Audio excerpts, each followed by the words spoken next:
photosynthetic phases.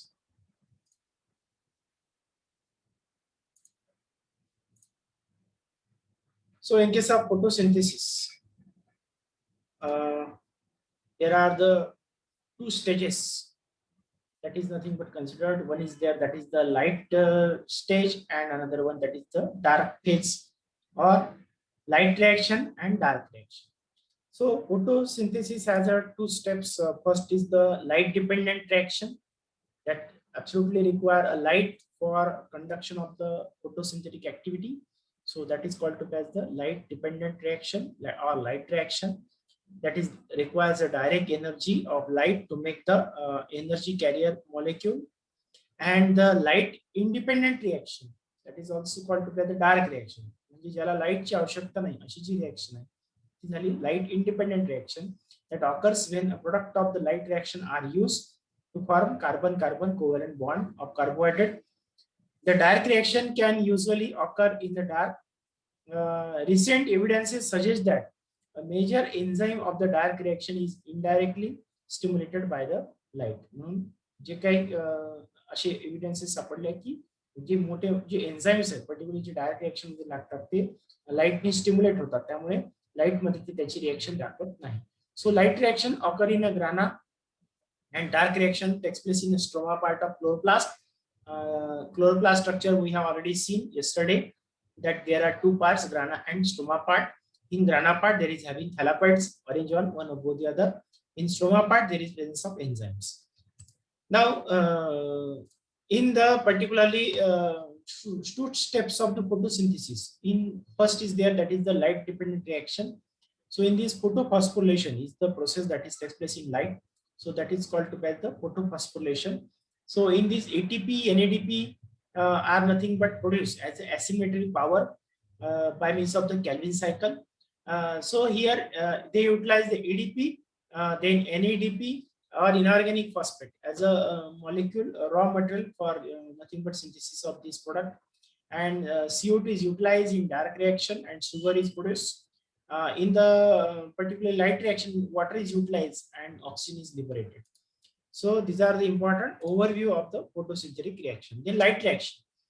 In the light dependent reaction, light strikes the chlorophyll in such a way that it excites the electrons to higher energy state.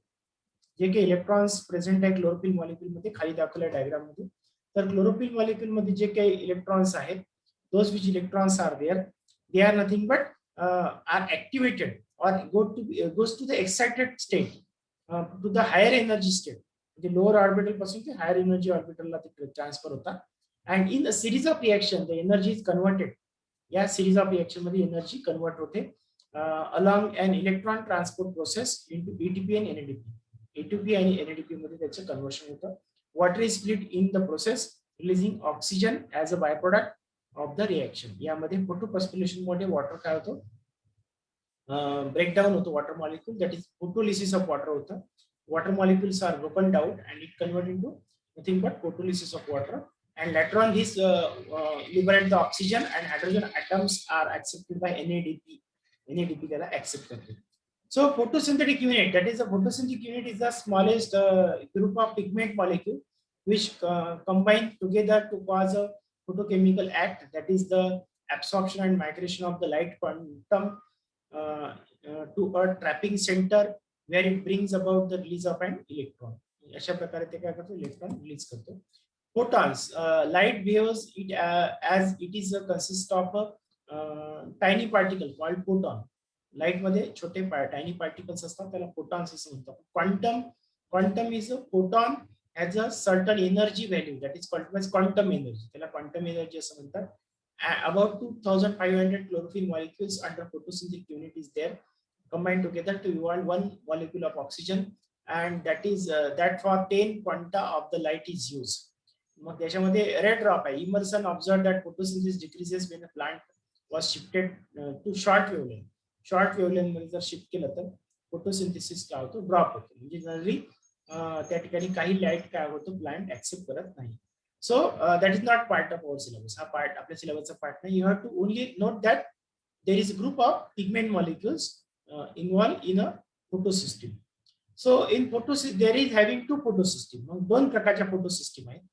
One is there, that is reaction center chlorophyll of photosystem first, that absorb maximum at 700 nanometer in its reduced state, and according to the name pigment 700, the pigment stands P stands for 700 pigment, and the photosystem first is its associated antenna pigments. जे काही photosystem first आहे आणि त्याच्या associated जे antenna pigments आहेत, तर ते जे पर्टिक्युलरली त्या ठिकाणी जे अँटिना म्हणजे काय, जे ऍक्सेप्ट करणारे एनर्जी ऍक्सेप्ट करणारे जे काही पिगमेंट असतील ते पिगमेंट त्या ठिकाणी काम करतात. ATP synthesis enzymes are found exclusively in the stroma lamella and at the edges of the grana लॅमेला.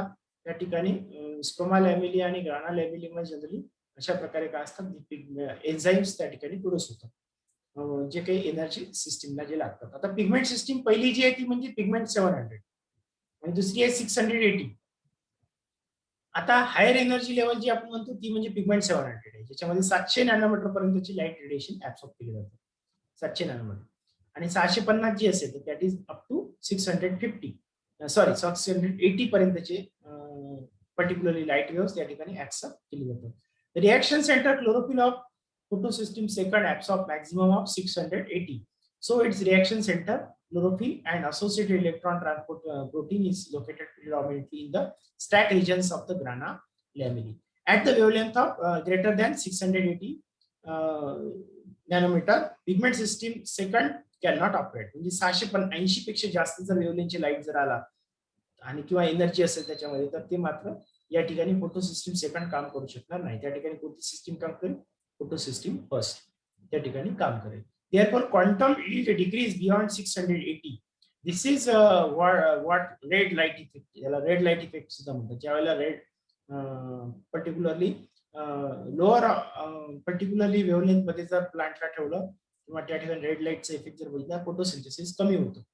म्हणून या ठिकाणी photo system first content large amount of chlorophyll A, a small amount of chlorophyll B and some beta carotene. आणि photo system second मध्ये मात्र काय chlorophyll A, beta carotene but a large amount of chlorophyll B आहे. जास्तीत जास्त amount कशाचे chlorophyll beach आहे. आता या ठिकाणी चार गोष्टी या ठिकाणी लक्षात ठेवायच्या आहेत. 4 things we have to note. चार गोष्टी याच्यामध्ये आपल्याला महत्वाच्या या ठिकाणी नोट करायच्या आहेत. One is there,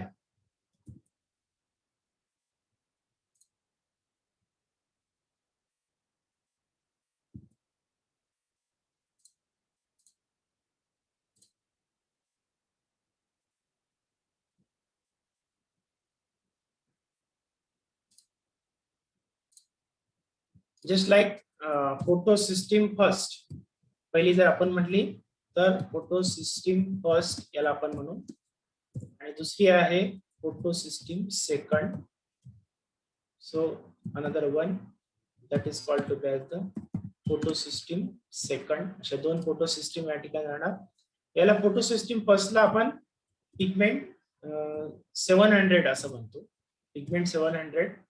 so that is the photo system first. आणि दुसरी जी फोटो सिस्टीम आहे त्याला पिगमेंट 680 असं म्हणतात. 680 pigment 680 that is another system. पण आता फोटो सिस्टीम फर्स्ट मध्ये कोणते मॉलिक्यूल जास्त डॉमिनेंटली प्रेझेंट राहणार, तर क्लोरोफिल या ठिकाणी राहणार जो मॉलिक्यूल असेल तो पर्टिक्युलरली क्लोरोफिल ए या ठिकाणी क्लोरोफिल ए राहणार. Chlorophyll a is the dominant pigment. हा डॉमिनंट पिगमेंट या ठिकाणी राहणार जे हायर एनर्जी या ठिकाणी ट्रॅप करणार क्लोरोफिल ए मॉलिक्यूल. दुसरा जो आहे तो क्लोरोफिल बी या ठिकाणी आहे, पण त्याचं प्रमाण जनरली क्लोरोफिल बी हा या ठिकाणी काम करतो. क्लोरोफिल बी ऐवजी सम अमाउंट ऑफ, जसं आपण या ठिकाणी म्हटलं की here in this just a minute, here in case of chlorophyll B and some amount of beta carotene, जसं बीटा कॅरोटीनचा जो पार्ट आहे तर या ठिकाणी काय राहणार बीटा कॅरोटीन आणि क्लोरोफिल बी दोन्ही आहेत. क्लोरोफिल बी आणि नंतर आहे बीटा कॅरोटीन असे 3 पिगमेंट या ठिकाणी आहे. आणि पिगमेंट सिस्टीम जी फर्स्ट सेकंड आहे, तर सेकंड मध्ये सुद्धा chlorophyll A, chlorophyll B, beta carotene आहे आणि इथे झांथोफिल सुद्धा आहे. Another pigment is there, that is the xanthophyll. आता झांथोफिल हा जनरली पर्टिक्युलरली काय करतो, रेड लाईट किंवा येलो लाईट ट्रॅप करतो. Yellow light particularly yellow light, yellow red किंवा येलो लाईट या ठिकाणी ट्रॅप करतो. कॅरोटीन सुद्धा काय करतो, ऑरेंज लाईट ट्रॅप करतो. आणि क्लोरोफिल ए जो आहे हा जो dark green, generally dark green आणि blue light, it is also nothing but trapping the blue light spectrum, कारण ब्ल्यू लाईट मध्ये जास्त एनर्जी असते. आणि या ठिकाणी हा जो आहे हा ग्रीन लाईट ट्रॅप करतो, green and yellow type of particular yellow green pigment is nothing but trap by the particularly chlorophyll b molecule. मग आता सगळ्यात जास्त जे अमाऊंट जर आपण पाहिला तर क्लोरोफिल ए चा अमाऊंट पिगमेंट सिस्टीम मध्ये काय असणार, कमी राहतो. It is very less and it is chlorophyll a is higher in case of the pigment system first. Pigment system first मध्ये जो पर्टिक्युलरली जास्त प्रमाण ज्याचं असेल तो या ठिकाणी जो असणार तो कोणता असणार, that is the particularly chlorophyll A. Pigment system first मध्ये क्लोरोफिल ए डॉमिनंट मॉलिक्यूल आणि फोटो सिस्टीम सेकंड मध्ये क्लोरोफिल बी चं प्रमाण जास्त, म्हणजे कमी एनर्जीचं जे आहे तो पार्ट या ठिकाणी जास्त आहे. क्लोरोफिल ए कमी प्रमाणात राहतात, क्लोरोफिल बी जास्त आहे.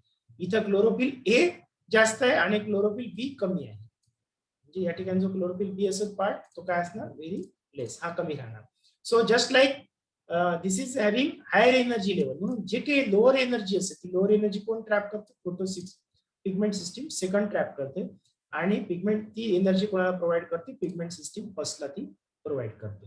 म्हणजे याच्यामध्ये 680 पर्यंतचे वेव्हलेंथचे लाईट सगळे जे आहे ज्याच्यामध्ये येलो ग्रीन आहे, देन येलो ग्रीन आहे, ग्रीन आहे, रेड आहे, ऑरेंज आहे, येलो आहे, हे सगळे लाईट कोण ट्रॅप करू शकतो, फोटो सिस्टीम सेकंड. आणि इथे मात्र ब्ल्यू जो काही जास्त एनर्जीचा लाईट आहे, डार्क ग्रीन आणि blue light, that light is trap by the pigment system 700.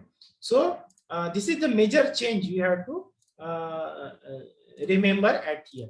म्हणून इथे म्हटलंय बघा की small amount of photosystem first contain large amount of chlorophyll A and small amount of chlorophyll B and some beta carotene. Photosystem second also contain chlorophyll A, beta carotene, but a large amount of chlorophyll B. Chlorophyll B चं प्रमाण या ठिकाणी जास्त आहे. असे दोन प्रकारचे फोटोसिस्टीम इथे आहे. Then next part is there, that is the light reaction. So light reaction or the photochemical phase, त्याला photochemical phase सुद्धा म्हणतात, that include light absorption, water splitting, oxygen release and the formation of the high energy chemical intermediate just like ATP and NADP. याला asymmetry power असं सुद्धा म्हणतात, ATP आणि NADP ला. So these asymmetry powers are synthesized in the photophosphorylation. So pigment system first, the reaction center chlorophyll A has an absorption peak at 700 maximum. And here the pigment system second has absorption maximum that is 680. त्याच्यामध्ये 680 आहे. So water is oxidized to oxygen in pigment system photosystem second. आणि photosystem second महत्वाचे कारण त्या ठिकाणी काय होतं, water oxidation होतं. वॉटरचं जे पर्टिक्युलरली ऑक्सिडेशन होतं आणि त्यापासून ऑक्सिजन बाहेर पडतो आणि जे इलेक्ट्रॉन्स आणि हायड्रोजन ॲटम बाहेर पडतात ते कोण ऍक्सेप्ट करतो, NADP आणि ATP. त्या ठिकाणी पर्टिक्युलर NADP ऍब्सॉर्ब करतात. This equation indicates that 4 electrons are removed from 2 water molecule, generating an oxygen molecule and 4 hydrogen atom. So Robert Hill demonstrated this reaction. So because of that, this reaction is also called Hill's reaction. म्हणून त्याला Hill's reaction असं म्हणतात. आणि ज्यामध्ये जे काही variety of electron acceptors आहे, जसं फेरिसायनाइड आहे, फेरोडॉक्सिन आहे, फेरोडॉक्सिन रिड्युसिंग सबस्टन्स आहे, हे सगळे काय करतात, इलेक्ट्रॉन ऍक्सेप्टर या ठिकाणी तो इलेक्ट्रॉन कॅरी करतो. So this reaction is also called as Hill's reaction or photolysis of water. त्याला फोटोलिसिस ऑफ वॉटर असं सुद्धा म्हणतात किंवा फोटोकेमिकल रिएक्शन सुद्धा त्याला म्हणतात. So there are two particularly type of photophosphorylation. One is there that is non cyclic and other one is cyclic. In non-cyclic photosphorylation there is 2 pigment systems are involved. Pigment system first and second. पहिले second असते आणि नंतर first असते. आणि in cyclic photophosphorylation there is only one pigment system is involved, that is the pigment system first. So there is no photolysis of water in cyclic photophosphorylation. Non cyclic मध्ये मात्र काय होतं, photolysis of water या ठिकाणी होतं. मग आता इथे दाखवलंय बघा, just like water is broken down into half amount of O2 and then hydrogen atoms are released. These are accepted from the chlorophyll. Chlorophyll goes to excited state. It gives the electron to series of electron acceptor, just like the plastocyanin, cytochrome B6, cytochrome F, then plastoquinone, plastoquinone, cytochrome B6, cytochrome F, then plastocyanin, and then after the FRS, ferrodoxin reducing substance, आणि शेवटी FD. अशा प्रकारे तो काय करतो, electron carry करतो. So this is nothing but called by the non cyclic photophosphorylation. आपण पुन्हा त्याला डिटेल मध्ये बघणार आहे. नंतर आहे cyclic photophosphorylation. So this is nothing but takes place by means of only one reaction centre, that is pigment system 700. इथे एकच पिगमेंट सिस्टीम इन्व्हॉल्व आहे, त्यामुळे इथे वॉटरचं डिसोसिएशन होत नाही. Only the electron goes to excited state, that will transfer to FD, ferrodoxin, then plastoquinone, cytochrome B6, cytochrome F, then plastocyanin, and then after it is nothing but again return to chlorophyll molecule. So by this way ATP are produced in this reaction. म्हणजे non cyclic मध्ये ATP आणि NADP दोन्ही तयार होतात आणि cyclic मध्ये एक ATP तयार होतो. हा डिफरन्स त्याच्यामध्ये जनरली आहे. जर आपण दोघांमध्ये डिफरन्स पाहिला सायक्लिक आणि नॉन सायक्लिक, तो it is function in a close circle. Cyclic हे क्लोज सर्कल सारखं काम करतो, म्हणजे एक इलेक्ट्रॉन निघाला की पुन्हा तो क्लोरोफिल मॉलिक्यूल कडे परत जातो. आणि नॉन सायक्लिक मध्ये जो इलेक्ट्रॉन बाहेर पडतो तो पुन्हा त्याला रिटर्न मिळत नाही. नंतर NADPH2 is not form in cyclic. O2 is not evolved. O2 सुद्धा त्याच्यामध्ये रिव्हॉल्व होत नाही. So generally cyclic photophosphorylation does not removing out the O2, oxygen बाहेर पडत नाही, NADPH तयार होत नाही, फक्त ATP तयार होतो. आणि नॉन सायक्लिक मध्ये NADPH तयार होतात, O2 रिव्हॉल्व होतो, आणि हे जनरली ग्रीन प्लांट्स मध्ये ही सिस्टीम होतात. इथं काय म्हटलं असं आहे, तर जे काही बॅक्टेरिया आहे, जसं फॉर एक्झाम्पल सायनोबॅक्टेरिया किंवा जे किमोसिंथेसिस फोटोसिंथेसिस करतात असे जे बॅक्टेरिया आहे, त्या बॅक्टेरियामध्ये जनरली सायक्लिक फोटोफॉस्फोरिलेशनची रिएक्शन होते. आणि प्लांट मध्ये जे ग्रीन प्लांट जे त्याच्यामध्ये जनरली नॉन सायक्लिक फोटोफॉस्फोरिलेशनची सिस्टीम इन्व्हॉल्व असते. So that is nothing but the particularly the photosynthesis mechanism. मग आता याच्यामध्ये महत्वाचा पार्ट आहे तो म्हणजे एटीपी सिंथेसिसचा आहे. So ATP is such a important molecule, जो काही एनर्जी प्रोव्हाइड करणारा जो molecule, that is called by the energy currency. So the phenomenon of synthesis of ATP in light reaction of photosynthesis is known to be as the photophosphorylation, and the mechanism of ATP synthesis is explained by the chemoosmotic mechanism first proposed in 1960 by the Peter Michael. Peter Michael ने त्याला particularly हे mechanism propose केलं होतं. त्याने सांगितलं generally 700 calorie of energy stored in energy rich bond of ATP, adenosine triphosphate. ATP broken down केल्यानंतर त्याचा ADP होतो, आणि ADP plus inorganic phosphate that gives rise to produce ATP. So it near about to be requiring 700 to 680 to 680 to 700 calorie इतकी energy त्याला generally लागते for the synthesis of one ATP molecule. So whatever the ATP, that is nothing but produced by the chlorophyll molecule, that is utilized by the Dark reaction. ते dark reaction मध्ये utilise केले जातात, आणि या ठिकाणी एक enzyme काम करतो, ते म्हणजे that is ATP synthase. So that ATP synthetase is the enzyme that is work behind this reaction. या ठिकाणी ते रिएक्शन मध्ये काम करतो. So